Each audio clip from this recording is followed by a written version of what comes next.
दिनेश जी, और क्या सुनाना चाहेंगे आप यूथ पर, पॉलिटिक्स पर, कहाँ आप चोट करना चाहेंगे व्यंग से? मैं आजकल मैं नोट कर रहा हूँ चारों तरफ से कि किसान जो है वो उसको लोग हल्के में लेते हैं, मेरा एक निजी मानना है। अच्छा। जबकि किसान समझदार होता है जो उसको हल्के में लेते हैं। मैं आपको एक दो बातें भी सुना दूं उसके साथ जोड़ करके कि एक नेताजी रैली कर रहे थे तो उसमें भीड़ ज़्यादा नहीं आई, तो प्रधान को आदेश हुआ कि जो भी जहां हो उसको बुला लिया जाए। तो प्रधान ने खेत में काम करने वाले किसानों को भी रैली में बुला लिया।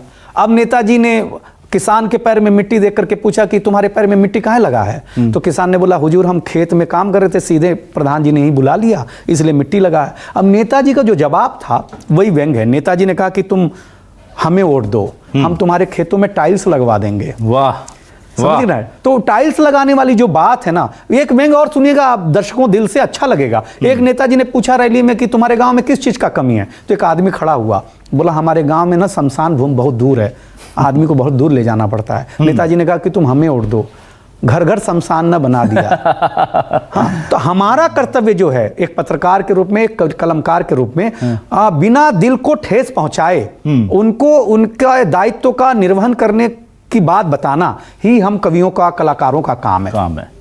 किसान पर आप कुछ सुनाना चाह रहे हैं, और किसान पर मुझे खुशी इस बात की भी अपने दर्शकों को बताते हुए कि शायद ये पहली दफा होगी जब ये कविता सार्वजनिक हो रही है। मैं आपको सर ही बता रहा हूं कि मैंने पहली बार जब आपसे मेरी चर्चा हो रही थी मीटिंग रूम में, तो मैंने कहा कि ये मुझे परमिशन दीजिए कि मैं किसान पर जो कविता लिखी है, और वो मुझे बहुत भावुक भी कर गई है, और उसमें हास्य व्यंग भी है, और मैंने किसान के स्वाभिमान को बचाने के लिए कविता लिखी है, और मैं कोशिश कर रहा हूं कि मैं वो सुनाऊं आप लोगों को।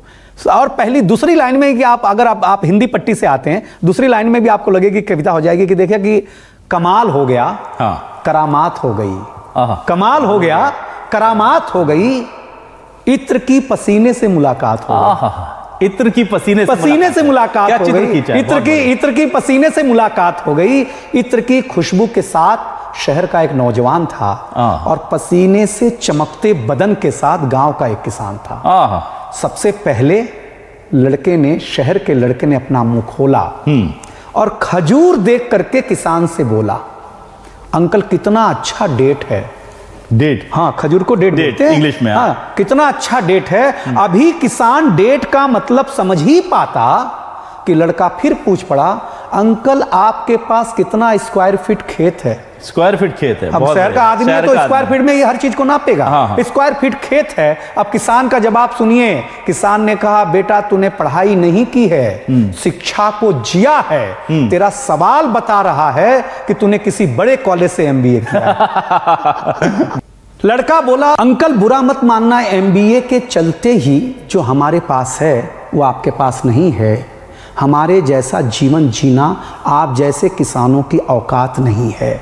हमारा कपड़ा, हमारा बूट, हमारी टाई, हमारा सूट, हमारा बंगला, हमारी कार, हमारी शादी, हमारा त्योहार, सब कुछ आलीशान होता है।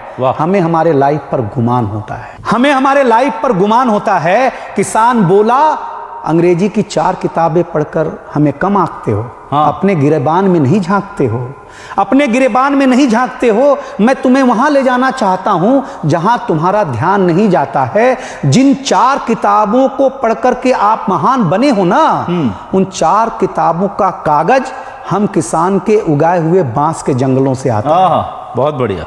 अगर तुम्हें तुम्हारी लाइफ पर गुमान है तो हमें किसान होने पर अभिमान है। ये जो चमक, ये जो दमक, ये जो तुम्हारी दौलत है, ये सब कुछ हमारी बदौलत है। ये जो टाई, अभिलाष जी सुनिएगा, ये जो टाई सूट पहनकर आप साहब नजर आते हैं, हमारे खेतों ने उगले हैं इसके कपास, हमारे खेतों ने उगले हैं इसके कपास, हमारे चरखों ने इसके सूत काते हैं। ये जो आपके पैरों में चमचमाते जूते हैं, ये हमारी पसीने के बलबूते हैं। तुम्हें पता नहीं है मित्र, कैसे बनता है तुम्हारे बदन पर यह महकता हुआ इत्र। वाह, चलिए बताते हैं। चिलचिलाती धूप में हम हल चलाते हैं। चिलचिलाती धूप में हम हल चलाते हैं। आधियों से 2-2 हाथ करते हैं, मौसमों से टकराते हैं, भूख भूल जाते हैं, प्यास पी जाते हैं, तब जाकर के ये महकते हुए फूल आपके काम आते हैं। बहुत बढ़िया। तब जाकर के महकते हुए फूल आपके काम आते हैं। ये राई, ये मेहंदी, ये हल्दी हमारे खेतों से जब आपके शहर जाती है, तब तुम अमीरों के शादियों में रंगत नजर आती है। क्या बात है। तब तुम अमीरों के शादियों में रंगत नजर आती है। ये जो मटमैला बदन, हाथ में छाले हैं, इन्हीं की बदौलत तुम्हारे मुंह में निवाले हैं। इन्हीं की बदौलत तुम्हारे मुंह में निवाले हैं। लेकिन दर्द इस बात का है, लेकिन तकलीफ इस बात की है कि हर मोड़ पर हमें छला जाता है।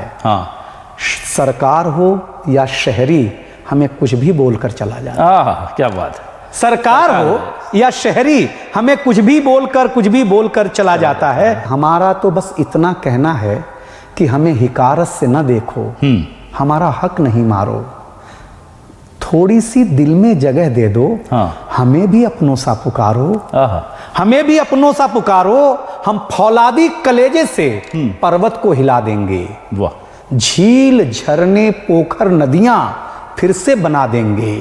हर मौसम से लड़ लेंगे, हर मौसम से लड़ लेंगे, कुछ भी उगा देंगे। बस इज्जत से सौंपोगे तो ये दुनिया बचा ले।